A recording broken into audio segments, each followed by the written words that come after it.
You know, I guess I ended up being a preacher. I never planned on it, but I guess I ended up being a preacher anyway.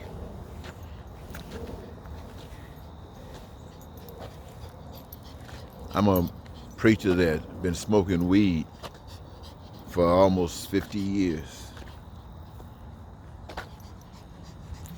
And I attribute smoking weed for my being alive today. I don't know if that's a good thing or a bad thing, but I do know that had it not been for my smoking it, what did it do for me? It kept me calm. It made me be at peace with the way things are.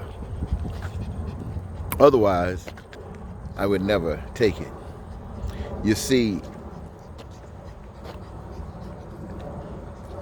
I learned a long time ago that there really is a God that you can't see, you can't touch, you can't feel it, you can't conjure up in your imagination. But God really exists invisibly. Most folks don't know that. I think more people might know it than would admit it, but most folks don't know that. To really know that almost requires a miracle.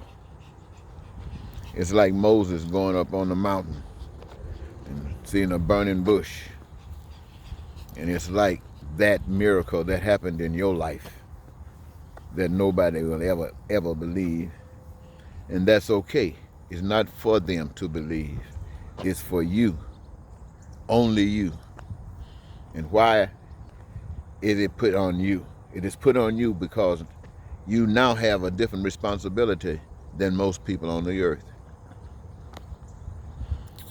You have to walk like you give your honor to God, the invisible God, that there is no man on the face of the earth that is above you. There's no government on the face of the earth that is above you. There's only one government that you adhere to, and that's the government of God. There's only one power that you listen to, and that's the voice of God. And your purpose here now is to expose the evil, and truly it is all evil. Point it out, tell you about it, and tell you how you can fix it. Stop expecting a miracle. I want you to know, ladies and gentlemen, that every station in life that people have is not their fault. They were programmed.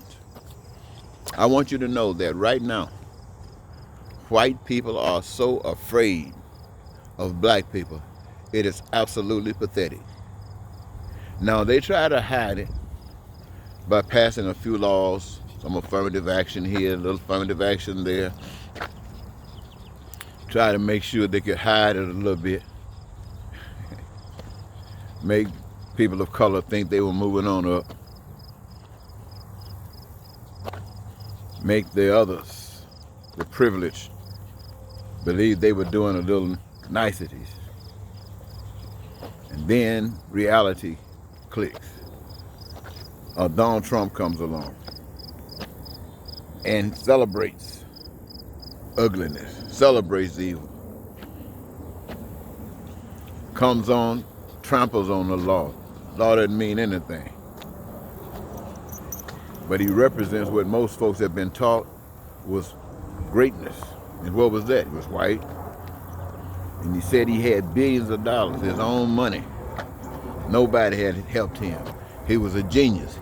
And these white folks were taught that that's what was going to happen. A genius. He's going to be white, and he's going to have a lot of money. And so when this man came along talking that trash, and all these folks was taught that, he knew that they were going to stand up and support him. Why? Because they had also been scared to death about black people and people of color. And he was going to wear it out, scared him to death. Like right now, he's telling about how black people gonna do this, black people gonna do that. The same old stories he's telling them. Well, see, I knew a long time ago that there's a God. And I know the price that you have to pay, or be willing to pay, for the freedom, the liberation from this hell that you're in. You got to be willing to die. And in order to just be willing to die like that, to give your life just like that, you got to know that there's a God. You can't be believing in it. You got to know that there is a God. And because you know it, you walk around and you show it. Now, for me, I know that my mission, hopefully, just like anybody else, is to get you to see it and change society, change America, make America be the kind of society that will produce the kind of things that we call heavenly. That is my hope. But the education that the people have, I mean, it's real. It is genuinely real. I know, my friends, because just watching Westerns on television back in my day, to see the Union soldiers herd off the natives off their land, put them in reservations, the ones that they didn't slaughter, made me feel proud that these soldiers came together and fought and took land so people like me and others and white folks could have some land to stay on. It never dawned on me that it was wrong.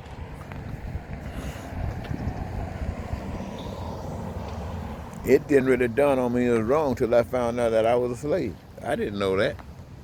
They didn't tell me that in school. But they taught me how to hate Africans. You know how they taught me? They taught me with Tarzan. Tarzan in the jungle. Tarzan running around, king of the jungle. And black folks walking around with bones in their nose. And scared the hell out of me. I was 50-some years old, had a dream that I was on a plane. The plane crashed in Africa. Whoa, whoa. Was I afraid until I looked outside of my space that I had survived at and saw they were just like us, with suits and briefcases and buildings, and blew me away. But so you know how they put us on television. Every time they put us on television, they got us committing a crime. And if we're not committing the crime, we're on the crime scene.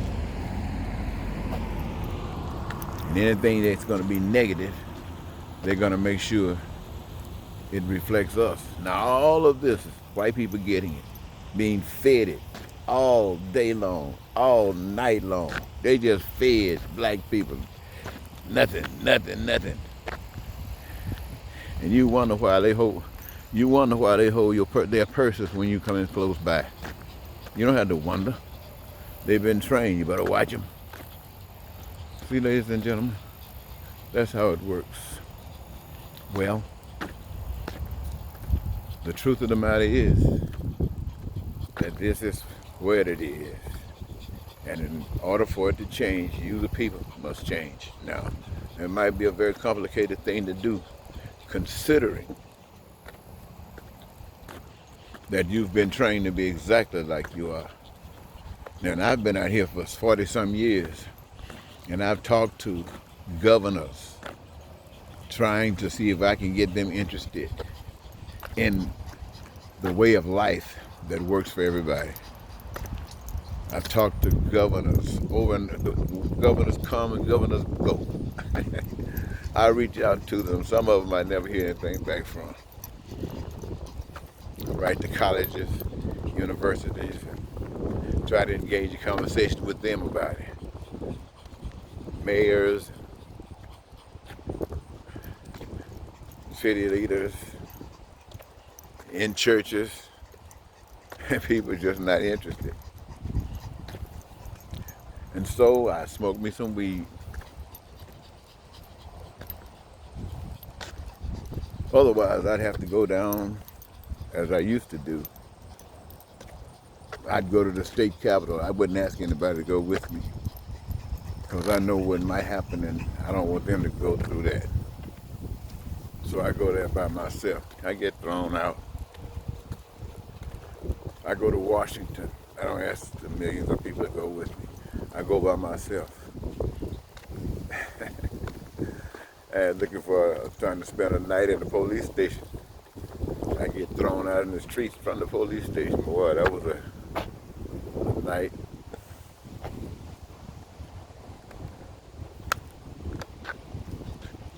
And then I remember the time I was running for president and Jesse Jackson was running for president.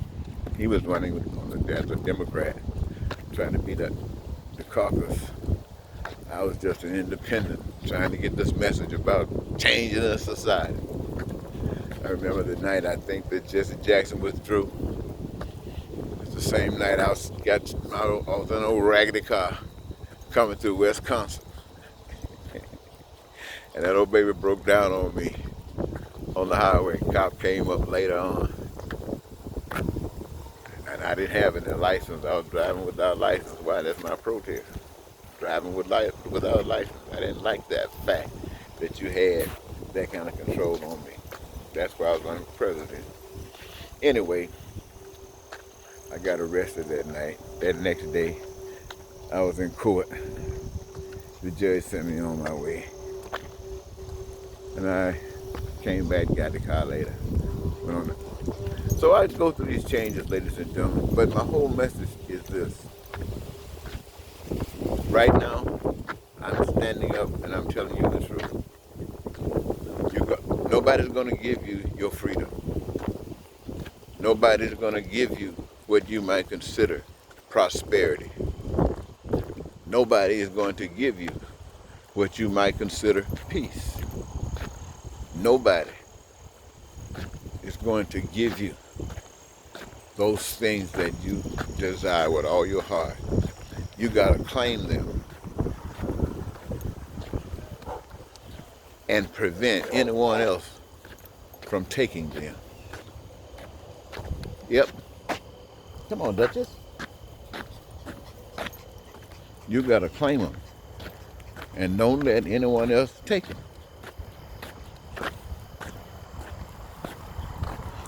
The only one that's going to try to take them is evil.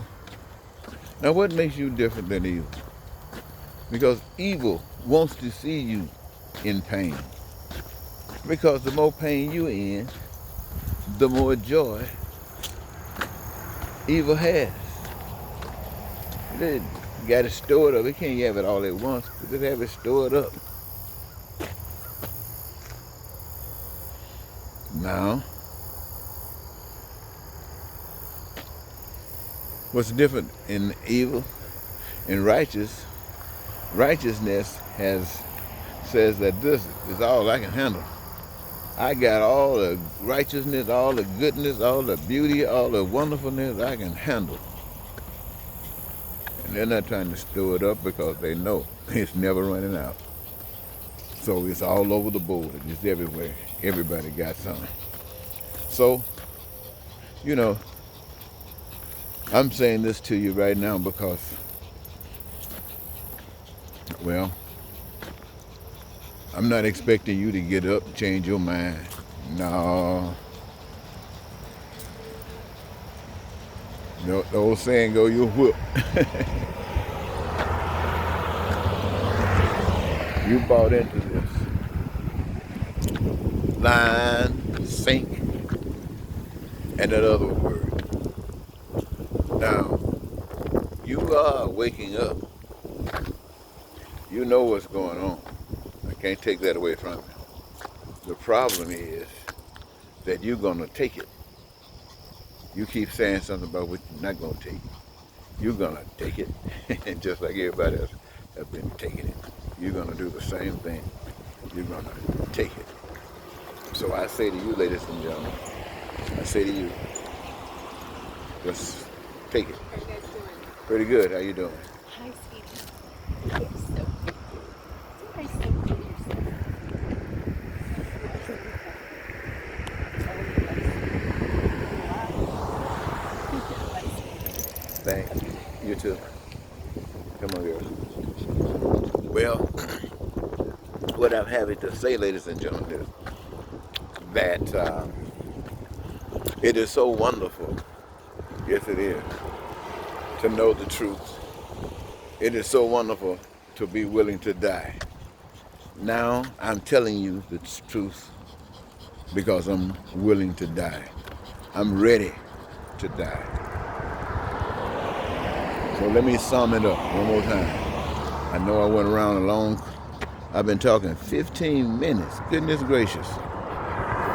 And I want to sum it up. The world is run by evil, and all the people go along with it because they have been controlled by evil.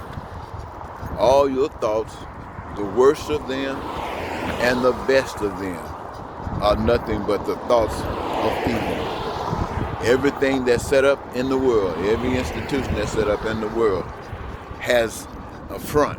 The front is that it addresses your highest goods. That's the front. When deep down inside, it eats your heart out for what its real purpose is all about. Now, for me and you, the message I bring to you is absolutely foreign to you. Many of you like the way it sounds, but even those of you who want to embrace it, every last one of you know that in order for these changes to occur, somebody got to die. And who? Any and everybody that stand up for it. And so you're not willing to do that. So you're just really ready to accept everything that you already have accepted, and that's fine with you. You're gonna let God worry about it. You're gonna let God worry about it. Amen. That's something else, isn't it? Well, anyway, I got a little thought about this. It's a belief. You know, usually I don't tell you stuff about what I believe. I tell you what I know. But this right here is a belief. It's a very strong belief. Since I know that all of these years I've been out here, and I know the message that I have been given to share with you, one message, that you were on the path to hell. Many of you already know that now. The other message was how to get out of it by creating anew.